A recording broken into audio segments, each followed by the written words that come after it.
is Sunny Algazar at the FYE program. I am a peer mentor here at the FYE program for Pima Community College. For today's Adulting 201 topic, we're going to be getting into how to have a healthy debate. In this day and age, it's become almost impossible to avoid debating with people in some way. Whether it be online on countless social media platforms or in person with your family, discourse of some kind has become inevitable in the information age. While one may associate debate with negative feelings, it doesn't have to be that way. There are ways to have a debate in a healthy way, and that will be the content of this presentation. First of all, what is debate? According to the Oxford Dictionary, a debate is to argue about a subject, especially in a formal manner. The goal of a formal debate is to win. However, it is important to keep in mind what the definition of win is in this context.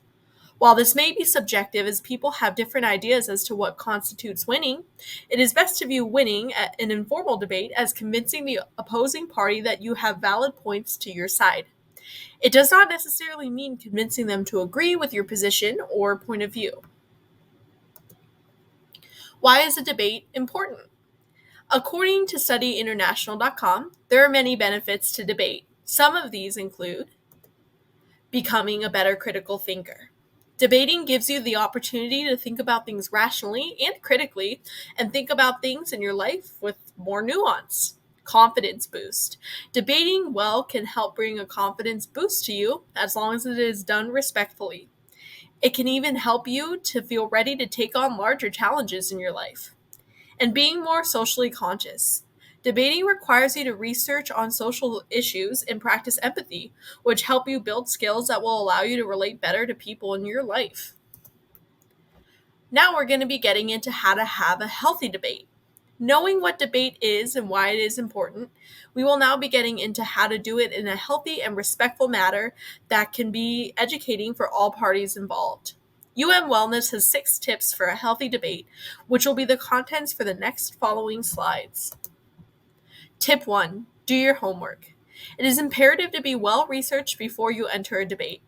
While it is absolutely okay to take a side, and taking a side is the point of a debate, it is best to know something about the opposing side to properly argue and explain your side or position. Tip 2. Try the Socratic Method. The Socratic Method is when one asks questions back instead of directly responding to a question they received. If and when a debate is getting heated, it may be a good idea to try this method. It can be enlightening to ask questions instead of making simple statements during a debate. Tip 3. Stay calm.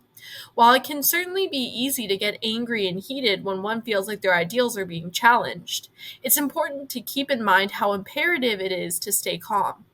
Resorting to insults or being offensive will not do much to help you debate concisely, and it will also make your point seem weaker to whoever you are debating with. Tip 4. Communicate clearly. Don't overcomplicate things by using jargon or unnecessarily large words to try to appear more intelligent. The goal for a debate is to be understood, so speak concisely and rephrase and repeat if need be. Tip 5. Stay open to new ideas. It is best to enter a debate with an open mind.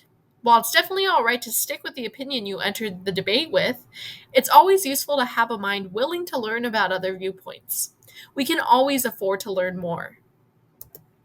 Tip 6. Be willing to admit defeat. And this ties back into tip 5.